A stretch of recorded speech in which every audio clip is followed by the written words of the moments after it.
Welcome to Aging for Life. I'm your host, Teresa Reed. Our aim for this show is to help make America more relaxed, informed, and positive about aging. We're going to discuss all aspects of aging, including ageism, the economics of aging, race and ethnicity in aging, social standards around beauty, and so forth. Here at Aging for Life, we dream of a world in which happy, healthy aging is par for the course. So let's get started. Today, we are talking with Alice Fisher, the founder of the Radical Age Movement. She joins us by Skype from New York. Welcome, Alice. We're so happy to have you here. Thank you for having me. We're just thrilling to have you. So, of course, my first question is, what's the Radical Age Movement? Well, the Radical Age Movement is basically our mission is to confront ageism in all its different forms, because we know it's everywhere, and to try to, certainly we'd love to see it be gone, but I don't know if that's reality, but certainly make people aware of what ageism is and help to eliminate it from our society. Okay, that's a really tall order. It really came out of the 10 years before I started the Radical Age Movement. I worked for a very progressive, wonderful New York State senator. And one of my hats in that office was to be the government liaison to everybody over 60 in our district, which was huge. Yeah. And, you know, people that come to their legislators usually are people that have problems. If people are happy, they don't come visit you. And so every day I listen to stories from the old to the elderly, and every day I started to ask myself, why do these people have such intractable issues at this time of their life when they should be happier? Yeah. And my answer to myself every time was age prejudice. Okay. Tell me what your definition of age prejudice is. Okay. Age prejudice means that older people are not considered or perceived part of the society that they're living in. It could be part of their workplace. It could be part of their neighborhood. It could be part of their, depending on what they do, that old people, for many reasons, are looked at as other. Yeah. Like, we're not of the rest of humanity. We're something different. Right. We know well that, are you hearing that? People, that the best society is a society where the young and the old work together, play together, live their lives together. Right. Segregating out old people is segregating for young people, as you know. It's just setting up a prejudice for their future selves, because everybody gets old. Well, hopefully. Everybody ages. Right. Everybody wants to get old. Right. But it's such a double bind, right? Because everybody wants to get old. But of Right. course, the older we get, the worse the culture makes us feel about ourselves. Exactly. I mean, Exactly. it's so crazy, that vice. So, Right. so as you know, Ashton Applewhite and others talk about ageism as affecting both ends of the age spectrum. And yes, it does. Yeah. So Ageism works both ways. What we explain before any presentation or anything that has to do with older people, that we understand that it works both ways. Our mission, however, is looking at how it affects older adults. I actually feel like, and I've heard a really good critique that it affects both ends of the spectrum, because at both ends of the spectrum, productivity is lower than in the middle of the spectrum, right? And our culture is so focused on productivity that that's why those both ends of the spectrum that aren't highly productive in the ways that are measured in our society are devalued. Right. Where probably at both ends of that spectrum, it's all about money. Yeah, right. Ends of that spectrum are people that probably are not at the height of their earning power. Exactly. exactly. But I really feel like ageism is way, way, way harder on older people. I think it's way harder the older you get. Do you Yes. agree with that? Yeah, I definitely agree with that. And I would say that ageism is barely recognized Yeah. in this country. Yeah. All right. If you say to somebody, if you call somebody a racist or an anti Semite or whatever, they're going to say, "What are you talking about? How could you talk to me like, say that about me?" Right. You say to somebody, "Gee, that was an ageist statement that you just made." And their answer usually is, "Gee, I have to think about that." Yeah.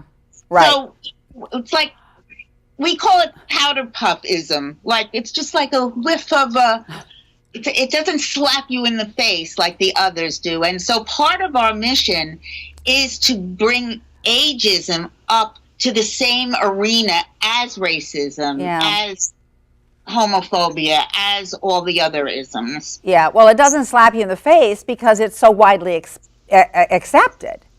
Right? I mean, we just swim in this water. We don't even notice it. Exactly.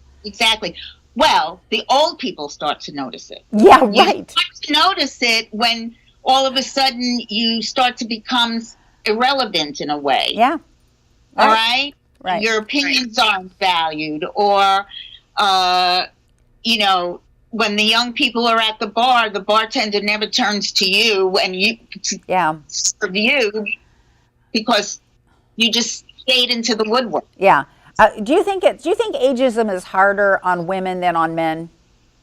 Yes. Okay. Yeah. I do think it is. I think the men, basically, their biggest issue is the workforce. And that's where they're dealing with it in a big way. Right. All right. But as far as everyday interactions, it's okay for a man to have wrinkles and look like he led a full life, and but the minute that we start looking like we led a full life, they're telling, we all see those commercials on TV. They're horrid. Right. Do this, take this. I call it snake oil sales. Oh, for sure. Take these pills and you'll wake up and you'll look 2 years younger. Yeah. Or 10 years younger. Yeah. Obviously, that's not going to happen. Right. But Americans are buying that stuff in droves. Yeah. It's really impressive. The industry, the anti-aging industry, is just huge. It's billions and billions of dollars. Right. Yeah, but for men, the gray hair signals authority and experience, and for women, it just makes you invisible. Right. Yeah. Right. It's really rough. You shouldn't have to dye your hair. Yeah. To get a job. Yeah. Right. Right. Absolutely. What does one thing have to do with the other? Right, right. So tell me about the kinds of experiences that you saw when you were working for the senator. What kinds of? Well, a lot of them were specific to New York City, but I'm sure they happen across the country. Yeah. The older adults in New York City are being evicted from their apartments. All right, because they are the ones that are living in rent stabilized and rent controlled apartments. Right. There are hardly any on the market anymore, so the people that live in them tend to be old. The landlords and developers want to get rid of them. For sure. Yeah. They can get more money. Right. So people have to go down to housing court millions of times. How can an 85-year-old deal with housing court? Yeah. We just passed a law in New York that people that have to go to housing court, if they will definitely be assigned an attorney, so that nobody has to deal with that on their own. Yeah. Because they get tricked into signing things that they should never sign. Yeah. Things like that. So that is probably in New York, that's the biggest issue. But, I would get calls every day from the children of the older person who they want to discharge from the hospital, but she's not ready to leave. Uh-huh. Or, certainly the job market. We at Radical Age have spent the past year concentrating on ageism in the workforce. That because we found that it was the issue that rose to the top among our members and followers. People are really concerned that they're going to run out of money or they run out of life. Right. And that's a huge, huge concern. Yeah. And you don't have to be that old to find yourself in that position. The age seems to be getting lower and lower and lower. Yeah. So people 50 years old are getting pushed out of the job market. The job market before you're 65. Yeah. You don't even have any benefits yet. Yeah, right. And you're if you manage to get back in, right, you're not coming back in at the same level. No way. That's for sure. No way. Right. But we have so many people that are desperate for work. They don't expect to come back in at the same level. Yeah. They just need income to subsidize their Social Security. Yeah. And it became really dire here after 2008 when the market crashed, basically, because then people lost all any subsidiary income that they had that might have been invested, and were left just with their Social Security. Yeah. Well, living in New York City on Social Security alone is almost impossible. That probably is impossible. People do it. Right. You'd be amazed how many people do it. And being in government, I come with that view also, that there's nobody more ageist than our government. How so? How so? Well, look at this. Our Social Security checks are barely adequate. They're not even adequate. Right. Like the current administration, forget it. They want to cut all of that. Can you imagine if we didn't have Medicare? No, I know. You know, I mean, so absurd. I sat in New York City, people over 60 are 20% of the population. Is that right? Yes. We get in the city budget less than 0.5% of the money goes to senior services. Wow. How insane is that? Yeah, that's crazy. People still hold the attitude. They haven't kept up with the change in demographics, and they still hold the attitude, why give the money to old people? They're going to die. Right. To the young people. Right. That's why I think ageism is worse at the far end of the spectrum than at the front end, because at the front end, the kids, okay, so they're not worth very much right now, but they're full of potential, right? They're going to grow up to be productive citizens, whereas, after 60 or so, you're on the way out. So it's just devalued and devalued and devalued more and more. But we're very clear not to make it an either or. It doesn't have to be either or. Yeah. We have worked very hard to build this into an intergenerational movement. And now, certainly here in New York, we're getting more and more young people joining. Are you? That's great. Yeah. Because they're either aware because they had to start being caregivers for their parents. Okay. That's a rude awakening. That's like, oh my goodness, what's wrong with this system here? Yeah, right. That's interesting. We have no long-term care system here. Yeah. So that is one reason. The other reason is that these are people that are astute enough to realize that what we're doing today is probably, if we're successful, it's going to benefit them way more than it's going to benefit us. Yeah, right. So they understand that. Yeah. And those are the young people that tend to join the movement. Yeah, that's great. I mean, do you talk with them about being an old person in training, Ashton Applewhite's? Yeah, that's her. I love that idea. Yeah, we do these things called age cafes, and they're based on a process called the World Cafe. It's a process of conversation, a conversational way to come to conclusions and make decisions. And the last several that we've done, and we have one coming up next month, have been intergenerational. That's great. So Alice, this is only our second show. My first interview is with Ashton. Applewhite, and you're number 2 because obviously we need a radical age movement. Right. But my aspiration for this show is for it to be intergenerational because ageism affects everybody, as we started out saying. Right. Exactly. Yeah, the older we get, the worse it feels. So hopefully, I'll, sitting next to me in a few weeks will be a 25-year-old. Right. I hope so, because that is important to us also. Yeah. We won't succeed if young people don't join us. Well, exactly. We have to get across the message that this is about all of us. It's about everybody. It hurts everybody. It really hurts. Yeah.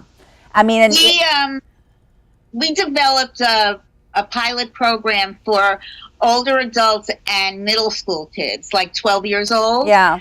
We did a 3-session pilot session at one of the community centers here. It was really, really interesting. That's cool. There are children today that don't have any connection to old people. Yeah. Their parents may not even live in this country. Yeah. Oh. That's heartbreaking. And so when you ask them what other old people are in their lives, they look at you like, no. Yeah. And we found that of all the exercises, we were surprised at some of the outcomes, because the exercises that were the best and that the kids really enjoyed were when we paired them up with an old person to work on something together. That's beautiful. We need to see more of that across the country. Right. My crew is telling me we don't have much time left. It feels like we just started. I know. We could talk all night, obviously. I had a couple of questions I really want to get in, though. One is, how did you start the radical age movement? I mean, how did you do that?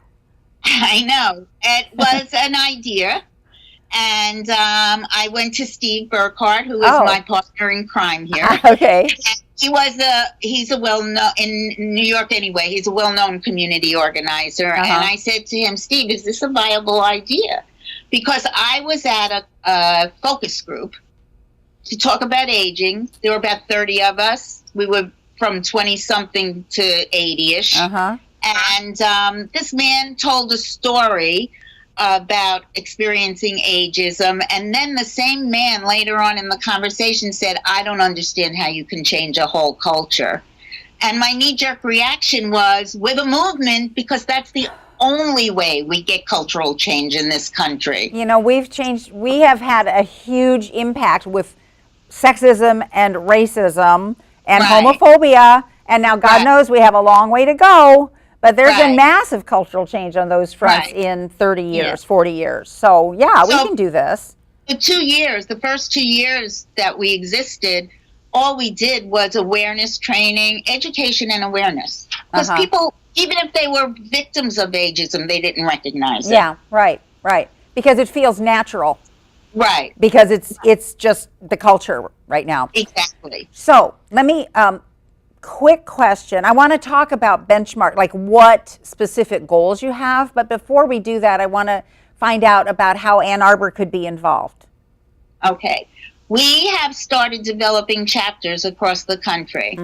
We didn't start out actually on our own doing that, but we got so many emails from people who wanted to know, how can I have radical age here in Ann Arbor, say? Right. And so as those were coming in, we thought, we have to do something. Because first of all, we want this to be a national movement. Yeah, it has to be. Chapters make sense. Yeah. And so right now, we have about, 6 or 7 chapters that are established already. And they're in all different places. And we're starting to actively now push building a chapter in your community. Your community... For us, say, in New York, we have our very first chapter was at SAGE, New York, which is the LGBT senior organization. Oh, interesting. They had a big issue with ageism. Yeah. Huge. Yeah. And they would keep asking me to come back. So I said to them at one point, why don't we have Radical Age at SAGE? And we met, and they agreed, and their clients loved it. and wanted it. So that was our very, very first chapter. It was in New York, but it was a demographic.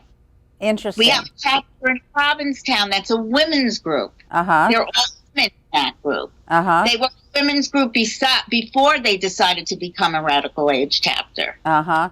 Oh, that's neat. Right. Some of the colleges have radical age groups. Ah. So, yeah. Interesting. So, Students? right. Starting with students? Right. Yeah.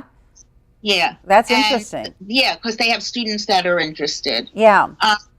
We have our intergenerational committee is working on campaigns from their point of view. Uh-huh. All right? For them to be able to talk about ageism and how it hurts, etc. Yeah. Because we want them to be visible. Yeah, for sure. Right. And to be leaders. So in the few minutes we have left, tell me about a few specific actions that you're taking and that we might take here in Ann Arbor. Like like specific goals that you have. So when do you say, check mark, we did something that we intended to do that has a real impact in the world? Yeah. So right now, one of our goals is to build at least 20 more chapters between now and May. Okay, we'll join. We'll make, right? Yeah. In May, we're going to have a rally. Uh-huh. We had one already. This will be the second rally. And I think, I'm not 100% sure, but I think this one is going to be focused on financial security. It's going to be about ageism in the workplace. It's going to be about Social Security and Medicare. It's going to be about all the things that are currently going on for older people. Uh-huh. The last rally, we had over 500 people. It was the first one. That's great. You know? Yeah, that's great. So we've developed our hashtag is age justice. Uh-huh. And that's what the rallies are called. That is the rally for age justice.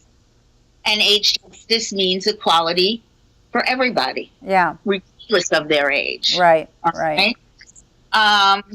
We are working, like I said, we have been concentrating on ageism in the workforce. We recently, due to our output, we had our city council had a public hearing on workforce ageism, discrimination in the workforce, which was great. It was the first one ever here, for sure. It may have been the first one, I don't know, across the country, but it was definitely the first one here. The attendance was good. The testimonies were incredible. There is a film clip on the homepage of our website that shows all of the testimonies from the last rally. Oh, interesting. Great. All right. We'll look for that. See that there. Yeah. So that, and of course, we have goals of increasing our membership, blah, blah, blah. But I think right now, as the chapters grow, that will just happen. Yeah, right. You know, so we finally have enough chapters that we can have a monthly Skype meeting. Oh, okay. With the oh, really? With all the chapters? Yeah. Oh, that's neat. Share ideas. And we have somebody working on our website now who is going to make that part of the website interactive. So you'll have a password so you can get into that part of the website and you can connect with the other chapters around the country. Oh. Because somebody may be doing something fabulous that you didn't think of and go, oh, it's a great idea. Right. We're going to do that. Can you tell us what states they're in? Well, we have, let me see if I can remember, because this is really Steve's ballywick, but we have 3 in New York, because we have one at Sage, we have one at one of the social work schools, and we have one at Cornell, which is upstate. Yeah. All right. We have 2 in Jersey. One is in Central Jersey, and but the other one, she's been doing fabulous work because she has developed radical age groups all over New Jersey. By her strategy, which we learned from, So we have 2 in New Jersey. I think we have 1 in Texas. Because that was we were in talks about those. We don't have any in Ann Arbor or in Michigan at all. Well, next week, you'll have 1 in Ann Arbor. All right. All right. Okay. So you'll see when you go online that is the newest part of our website. So it's still great. It still needs finishing touches. Let's put it that way. Sure. So that's a huge goal of ours. And any kind of, we haven't talked that much about policy. We are 501c3, so we can't endorse anybody or endorse any legislation, but we can talk about what's going on. Okay. Alice, and I'm sorry, I'm being told I have to wrap. No. I've enjoyed this so much. It's been so fun to talk to you. Well, we could do it again time. We will totally do it again, especially because we're going to have a chapter in Ann Arbor. Okay, that was great. Yeah. That'd be great. So this is a beginning of a beautiful friendship. Okay. I love it. I love it. I do too. Thank you so much for your time today. And thank you for inviting me. Oh, thanks. We'll talk soon. Okay. Bye. Bye. Thank you, Alice Fisher, for joining us to talk about the radical age movement. This is Teresa Reed signing off. Aging for Life, Episode 2.